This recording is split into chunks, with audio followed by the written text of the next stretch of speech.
Түн ортосунда адамдар татты уйкуда болсо, тазалык кызматынын кызматкерлери үчүн жумуш башталат. Көчөнү кыдырып таштандыларды чогултуп тазалоо иштери менен алектенишет. Жумушчулар ар бир таңды мына ушундай көрүнүш менен тосуп алат. Мурдага караганда наоборот азыр көбүрөөк. Карантинде баардыгы азыр үйдө жатат.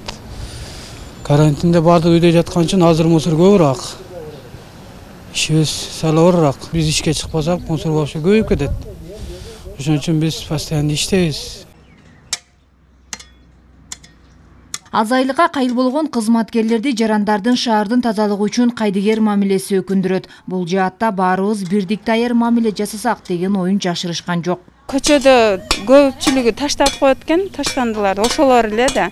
Анан ошолорго да айтмакчымын, мындай тазараак машинадан деле ыргытып кетип атат. Ошолорго дагы айтып кетмек үчүн таза ыргытпастан мусор немеге салганга суранат элем да.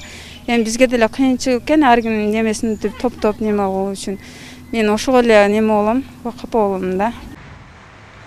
Карантин мезгилине карабай, Жалал Абад тазалык муниципалдык мекемесинин кызматкерлери үчүн демейдегидей эле иш жүрдү. Таштандылар атайын автоунаалар менен дүзгүлтүксүз алынып, тазалоо иштери жүргүзүлүп турду. Бир күн да ишибизди токтоткон жокпуз. Себеби элибизден сөзсүз түрдө таштанды чыгып турат экен.